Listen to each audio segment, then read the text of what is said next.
Hello दोस्तों, मैं पीयूष आपको इस वीडियो में एक बहुत ही खास मेहमान से मिलवाने जा रहा हूं जिनका नाम है राजकुमार पांडे। मध्य प्रदेश भोपाल में एनएचएम, जिसे हम नेशनल हेल्थ मिशन भी बोलते हैं, इसमें एक आईटी सलाहकार के रूप में काम करते हैं। और आज आपको इनको सुनना इसलिए जरूरी हो गया है क्योंकि कोरोना को हराकर ये वापस कैसे सामान्य जीवन जी रहे हैं, अपने शब्दों में बताएंगे कोरोना से ठीक होने का पूरा सफर।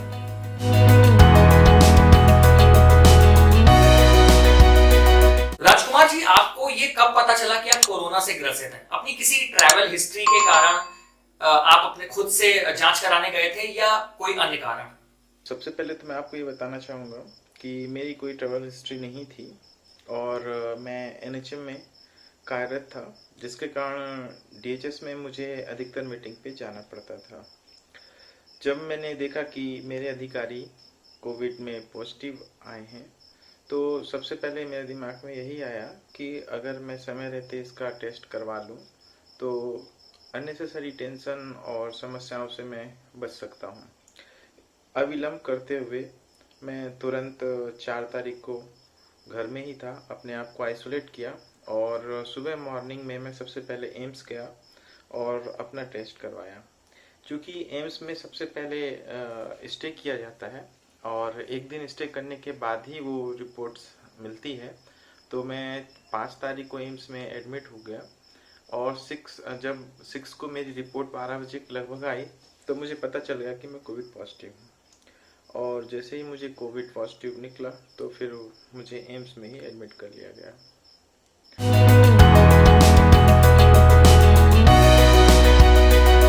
राजकुमार जी, जब कोरोना पॉजिटिव आया तो आपको कैसा लग रहा था? जी, मैं बताना चाहूँगा कि जब मुझे कोविड टेस्ट पॉजिटिव रिपोर्ट आई तो पहले तो एम्स वालों ने बताया नहीं, उन्हें बोला कि बस सिंपल सी प्रोसीजर है और अभी हम आपको दूसरे वार्ड में शिफ्ट कर रहे हैं। उसके बाद जब आपकी नेक्स्ट रिपोर्ट आएगी तो आपको फिर से बता दिया जाएगा। क्योंकि मैं हेल्थ डिपार्टमेंट में हूँ तो मुझे अच्छी तरह मालूम था कि क्या हुआ है मेरे साथ और क्या हो गया है। तो सबसे पहले मैंने अपने अधिकारी को कॉल किया और उनको बोला कि आईडीएसपी सेल से हमारी रिपोर्ट पता करें। मेरे साथ भी मेरे कुछ कार्य करने वाले साथ में एम्प्लॉय थे। तो हमने फिर सबसे पहले पता किया कि हमारी रिपोर्ट क्या है। तो मुझे 2 बजे के लगभग पता चल गया था कि हमारी रिपोर्ट पॉजिटिव आई है। तो सबसे पहले तो मेरे दिमाग में ये आया कि मैं किन किन से मिला हूँ। मुझे और कोई कुछ भी ख्याल नहीं आया। सबसे पहले मेरा ख्याल ये आया कि मैं किन किन से मिला हूँ और मेरे कारण और किस किस को कोविड हो सकता है। तो चूँकि मैं 2 तारीख को ही कैमूर गया था मम्मी पापा को वहाँ पे छोड़ने। मेरा घर बहुत ही 2 BHK का बहुत छोटा है, तो जिसके कारण मुझे पता था कि मैं जिस वर्किंग में हूँ और जिस डिपार्टमेंट में हूँ तो आने वाले समय में मैं पॉजिटिव हो सकता हूँ, ऐसा मुझे पहले से फील था। तो मैं नहीं चाहता था कि मम्मी पापा भी पॉजिटिव हों। तो सबसे पहले मैंने कटनी कॉल किया। कटनी में कलेक्टर और CMHO SDM को इन्फॉर्म करवाया कि मेरे मम्मी पापा का सैंपल तुरंत कलेक्ट किया जाए ताकि कोई अनहोनी ना हो पाए। और 1 घंटे में वहाँ पे सभी पूरे परिवार को क्वारंटाइन कर दिया गया और सैंपल कलेक्ट कर लिए गए। और उसके बाद मैंने अपनी फैमिली का भी यहाँ पे टेस्ट करवाया।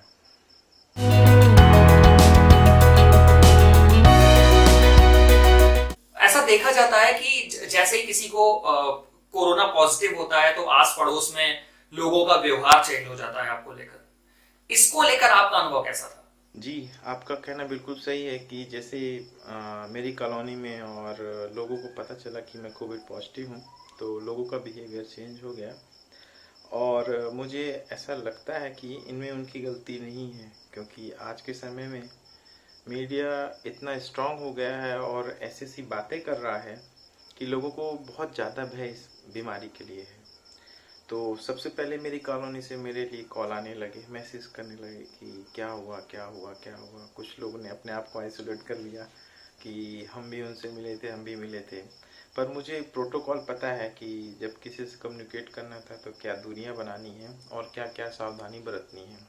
वो सभी चीज़ें मैंने फॉलो करी और कोशिश की कि लोगों को डर न लगे और लोगों में समाज में आजकल ये है कि अगर आपको फील हो जाए कि आप किसी से मिले हैं या दूर से भी बात की है तो अपने आप आपको कुछ सिम्टम्स नज़र आने लगेंगे। लोगों को लगेगा कि कफिंग होने लगी है और उनको भी कुछ ना कुछ प्रॉब्लम्स हैं।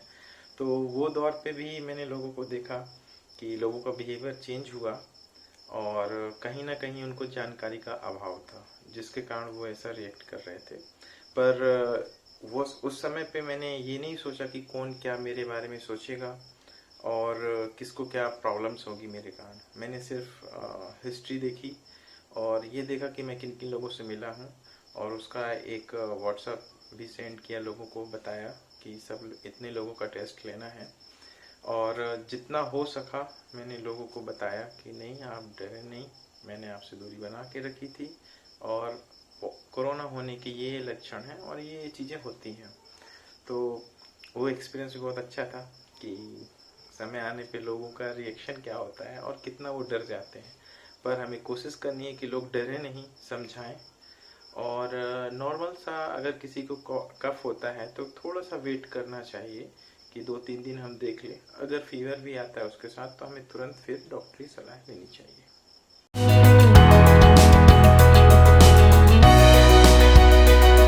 राजकुमार जी, हॉस्पिटल में रहने के टाइम पर हॉस्पिटल का माहौल कैसा था और वहां के स्टाफ का बिहेवियर कैसा रहा? जी, मैं आपको ये बताना चाहूँगा कि इस समय ये महामारी ऐसे फैली हुई है कि ना चाहकर भी लोगों को कुछ ना कुछ समस्याएं सामने आ रही हैं। हॉस्पिटल की अगर हम बात करें तो स्टाफ तो बहुत ही मेहनत कर रहा है, लेकिन थोड़ा कहीं ना कहीं इरिटेशन भी उनको होता है क्योंकि जो स्टाफ है वहाँ पे एक सफाई कर्मी हो गया, नर्स हो गई, डॉक्टर्स हो गया, तो जो स्टाफ कर्मी है उनको तो ये नहीं पता कि बीमारी कैसे फैलेगी कैसे नहीं फैलेगी। वो समाज और मीडिया से ही समझ पा रहे हैं कि नहीं ऐसे करने पे ये बीमारी होगी, वैसा करने पे ये बीमारी फैल सकती है। तो थोड़ा सा स्टाफ डरा हुआ रहता है, सफाई कर्मी और नर्स। डॉक्टर्स को तो सिर्फ बीच बीच में दौरे करने हैं और टेस्ट और प्रिस्क्राइब करना जो भी है, तो और उनको कोई समस्या नहीं। पर जो भी है बहुत अच्छा है और मैंने देखा कि सब लोग बहुत अच्छे से मेहनत कर रहे हैं और सपोर्ट कर रहे हैं। कुछ प्रॉब्लम्स हैं बट हमें उनको इग्नोर करना चाहिए।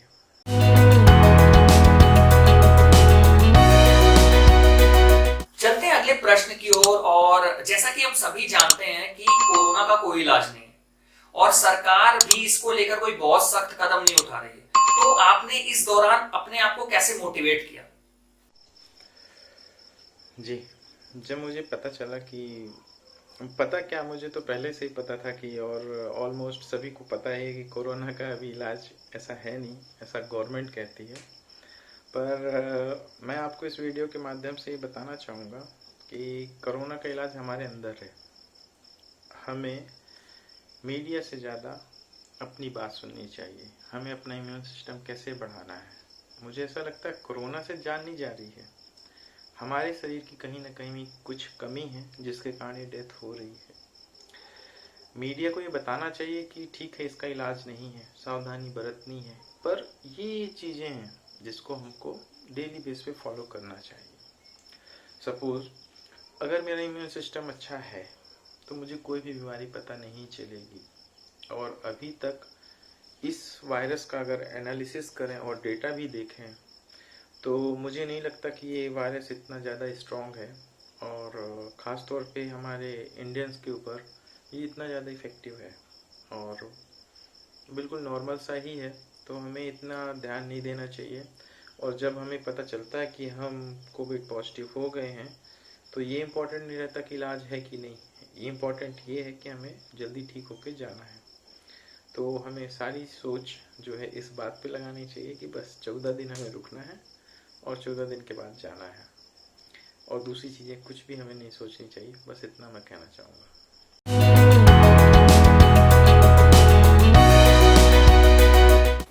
राजकुमार जी, आपका ये जो सफर है वो काफी लंबा था और काफी कठिन भी रहा। इस वीडियो के अंत में आप लोगों से क्या कहना चाहेंगे? साथियों, मैं आपको बताना चाहूँगा अंत में जाते जाते कि जर्नी बहुत बड़ी होती है, क्योंकि आपको 14 दिन हॉस्पिटल में और 14 दिन घर में होम क्वारंटाइन अपने आप को करना पड़ेगा। पर इसमें डरने की बिल्कुल भी ज़रूरत नहीं है। सपोज मैं आपको एक एग्जांपल देता हूँ कि अगर किसी आदमी को पहले से ही ये पता चल जाए कि उसकी डेथ होने वाली है क्योंकि इसका इलाज नहीं है, तो 100% उसका मोरल डाउन हो जाएगा, उसका नर्वस सिस्टम उसका बहुत ज़्यादा डाउन होगा, और सबसे बड़ी बात, जो आपकी सोच है वो बिल्कुल ख़त्म हो जाएगी, क्योंकि फिर आप फालतू की चीज़ें सोचना चालू कर देंगे कि मुझे क्या पता कल क्या होगा, परसों क्या होगा। बस आपको पॉजिटिव थिंकिंग ही अपने दिल पे रखनी है और दिमाग में लाना है। मेरा एक्सपीरियंस सिर्फ यही है, और जो मैं अपने एक्सपीरियंस से आपको बता रहा हूँ वो ये है कि 3 या 4 दिन के बाद से हमने मेरे वार्ड में, जनरल वार्ड पे 28 लोग थे। तो सबसे पहले मैंने प्राइवेट वार्ड को इग्नोर करना चाहा। क्यों करना चाहा कि न्यूज़ इतने मर गए, इतनों को पॉजिटिव हो गया, ये मैं उससे बचना चाह रहा था। दूसरा, अकेलेपन से बचना चाह रहा था। तो मैं और मेरे साथियों ने डिसाइड किया कि हम आसपास ही बेड के पास रहेंगे और एक साथ जितने भी ग्रुप हैं सब साथ में रहेंगे। वैसा ही हुआ।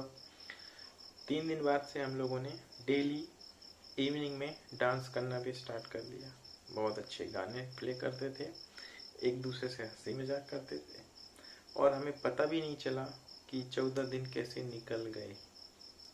और विश्वास मानिए, कई लोग ऐसे थे जिनको सिम्टम्स भी नहीं आए और वो बिल्कुल स्वस्थ होकर बाहर निकले। कुछ लोगों को हल्के सिम्टम्स आए और ट्रीटमेंट स्टार्ट भी हो गया था।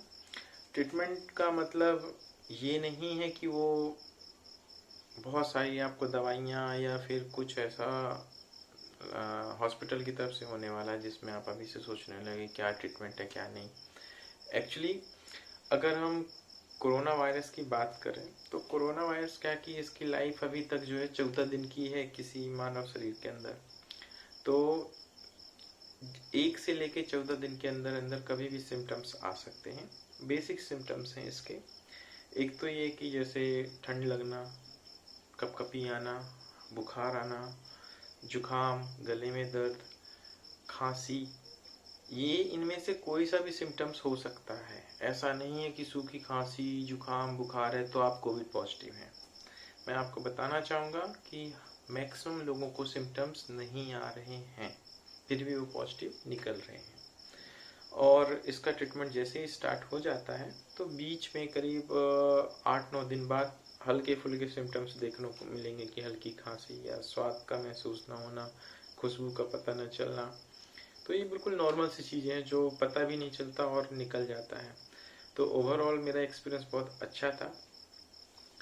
पर मैं आखिरी में आपको ये बताना चाहूँगा कि कोरोना वायरस से भी ज़्यादा प्रॉब्लम हमें अपने समाज से है और मीडिया से है।